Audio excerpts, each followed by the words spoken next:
Childcare these days is unattainable to many Coloradans. It's too expensive. There aren't enough openings, not enough teachers. So now there are families turning to family members or friends for childcare. You got grandparents, aunts, uncles, neighbors helping to raise our children. Our Anusha Roy looks at how the city of Denver is trying to help them become a better part of the childcare solution. Cecia Hernandez's living room transformation I love these kids. Is just the beginning of the change. Started doing things with intention. Hernandez is a FFN provider, and while that term may seem unfamiliar, it's actually very common.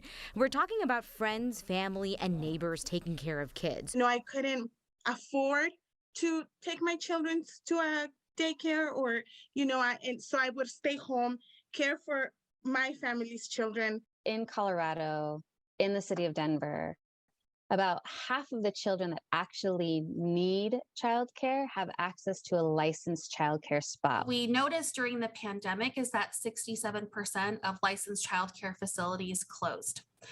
And we knew that children were being cared for by somebody, and it was most likely a family, friend, or neighbor. That's when the city of Denver paired up with the Colorado statewide parent coalition to scale up support so more people can go through the coalition's training program called PASO. Learn about nutrition, the developmental stages, how to identify developmental delays, how to speak to parents about that. The city grant covers 125 providers who can reach as many as 480 kids, stipends to get a child development associate certificate, and support a program it believes will help ease the child care shortage. Children are going to receive high quality care no matter where their kids are. That's particularly important when other child care options are out of reach. Most of our kids are little tiny black and brown kiddos start school already behind their white peers.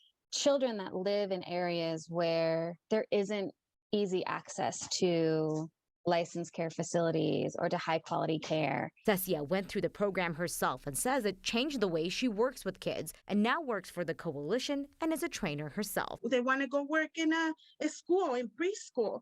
I've heard it's just this, new world. So not only is this a more affordable option for families, the city is seeing it as a way to open up career paths, like you just heard from Cecia.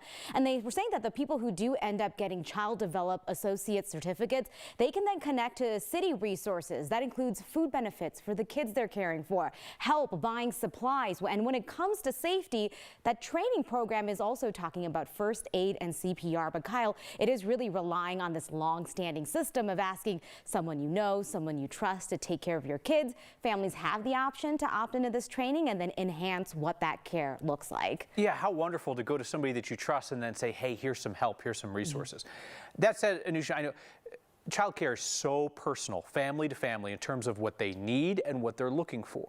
Yeah, absolutely. And so the part about this training is that it's supposed to be culturally competent. And so it's being translated into multiple languages. They're pulling examples in the training from certain cultures to tailor it to the families.